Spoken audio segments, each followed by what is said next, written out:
Good morning. I got all kinds of wires on my ear and here, so there's all kinds of recording devices taking place. Does the sound okay? Am I too loud, or? I'm going to start shouting here shortly, so it'll be good. So it's interesting. I wish I could stay to hear the comments from the Federal Reserve. Actually, in the last couple of weeks, we've been interacting with the Federal Reserve Bank of New York, which reached out to me about a month or maybe 6 weeks ago, expressing interest in the applications of emotional intelligence in their work. And Don mentioned the Consortium for Research on Emotional Intelligence, and I'm imagining, given the nature of this crowd, that probably a significant percentage of you are familiar with that discipline or with that subject matter. How many of you are at least aware of emotional intelligence? And how many of you are actually doing something with the concept in the workforce? So, and those that aren't, I'm going to at least suggest you consider it as it relates to our topic of employee engagement. So when we think about engagement, there's, in fact, we meet next week in Boston. We meet at right off campus at the MIT, usually Massachusetts Institute of Technology, and that's where we'll be meeting again this year, or this next week. But this past spring, when we met, we had the opportunity to see some of the new research on the competencies that matter most relative to a high performance and an engaged workforce. And so I'm going to share with you some of the results of that research and actually even get into sort of a so what. My interest, I'm not really a research person, although we've been involved in a lot of research projects. My interest actually is more about practical application.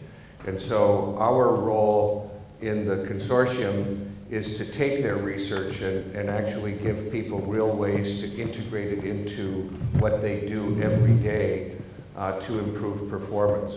So I want to back up a little bit and talk a little bit about why I was instrumental in being one of the founders of this company, the Lennick Group. And Rick Aberman, some of you may or may not know, he himself is an expert in emotional intelligence, and long ago and far away, and when I was still at American Express, we brought a program to American Express which was identified by the consortium as a globally modeled program for the actual integration and application of emotional intelligence and emotional competence in organizations. Rick Aberman was one of the architects of that program, one of the people who we brought in from the outside.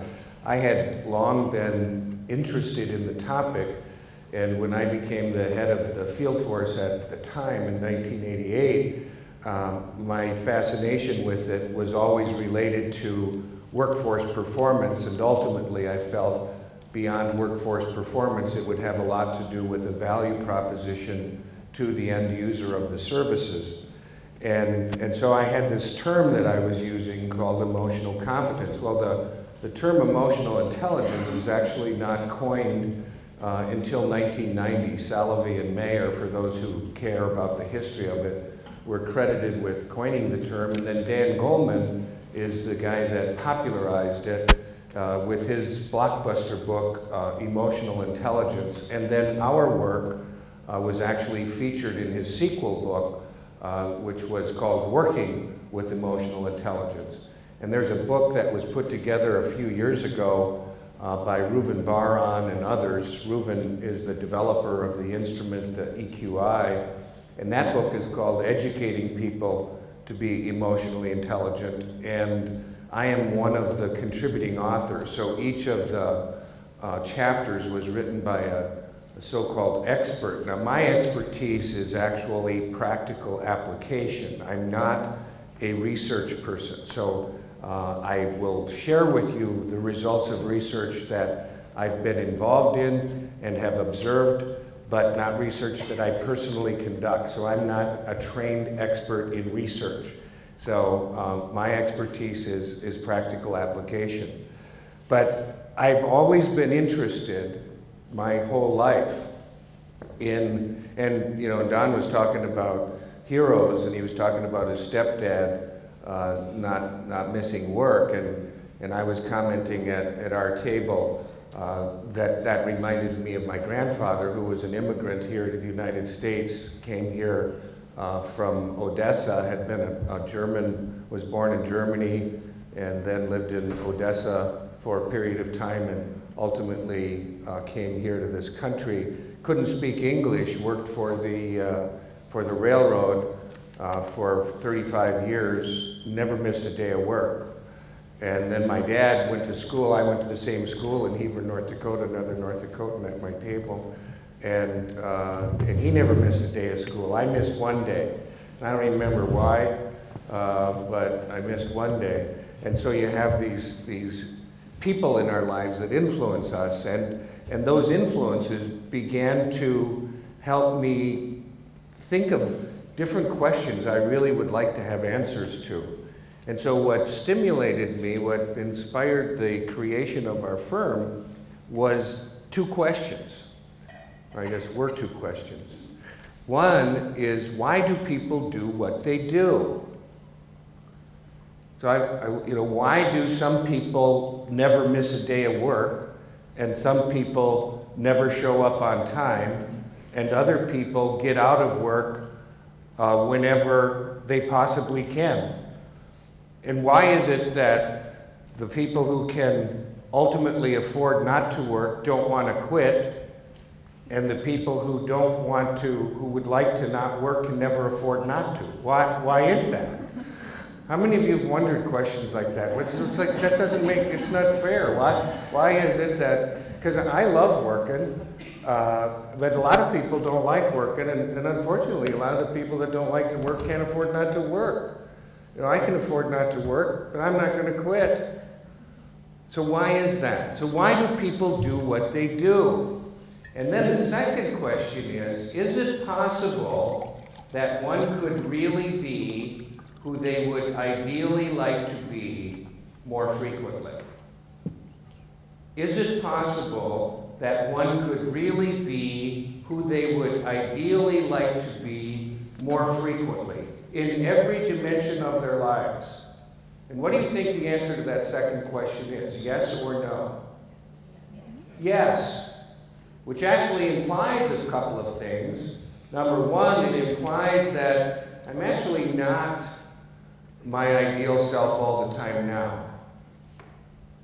And number two, it implies, therefore, in order to be more ideal more often, I'm going to have to make some changes. And therein lies kind of the fly in the ointment. And I think there's someone here from Cargill person here. I co-authored an article that came out earlier this year in Strategy Plus Business by a neuroscientist from UCLA, Jeff Schwartz, and a Cargill leadership person, Pablo Gaito. And the article is called "That's the Way We Used to Do Things Around Here." And we speak about change, and we speak about why change is so hard, and how to actually make it happen. And in today's world, I think we obviously have embraced, you know, Mary and I were talking about change, and this whole notion that it's inevitable, you know, and yet it's not welcomed. You know, they write books, "Who Moved My Cheese?" You know, "Why'd you move my cheese?" And what we're finding is that the advantage organizations have, which if they have any at all, turn out to be people advantages. It turns out to be, can you, do you, will you be able to engage the best efforts of your workforce? That's the question, and that's the question we're all pondering. Everything else is commoditized. And the data that Modern Survey has access to and actually gives us the data, they do the research, essentially is telling us that stress levels across the industries of this country and the world are at kind of record levels. Would that be a fair statement? So people are off the charts. People are not engaged like we would want them to be. They would rather not show up. But we believe that in a world of high unemployment, they've got no choice.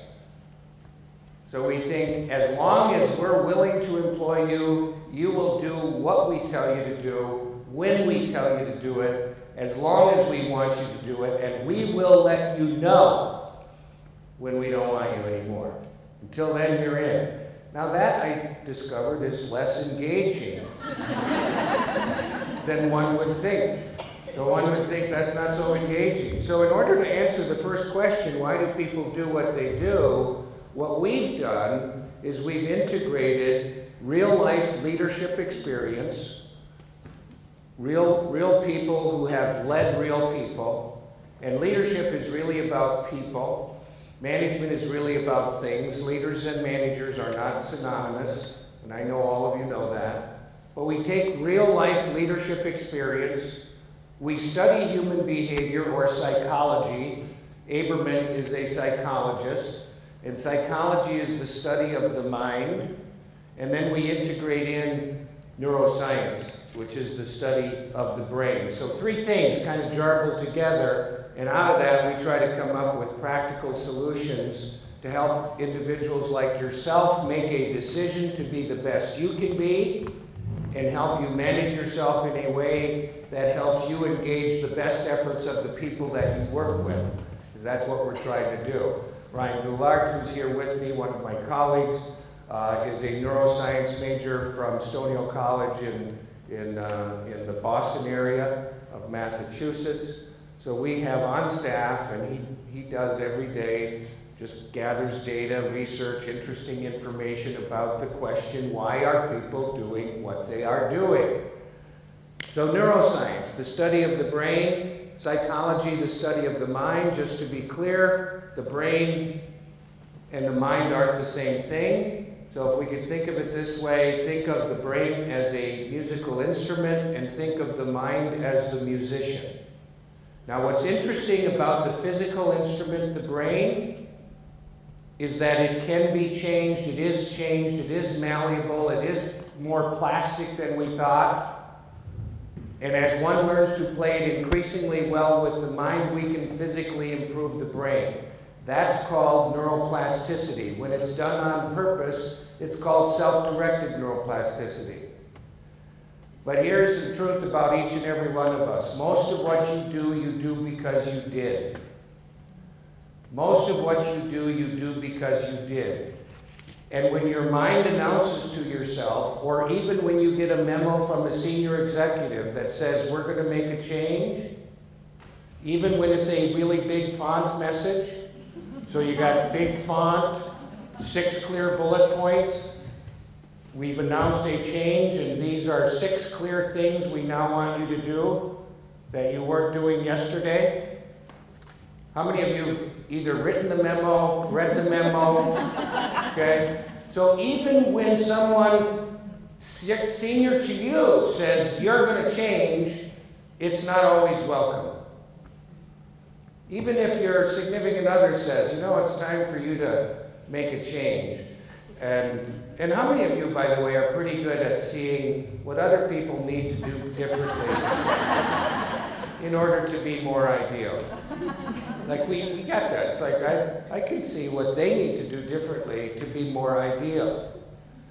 And of course they can see that in us. It's the hard part is seeing that in ourselves. But the brain doesn't welcome change. So the way we used to do things around here is really hard to make different. And wake-up calls don't always wake anyone up. Organizations go out of business before they can change. People die before they can change. The data actually show that if 9 people are told you're going to die if you don't change your behavior, 1 out of 9 will successfully change. 1 out of 9. All 9 are interested. All 9 are interested. Only 1 pulls it off.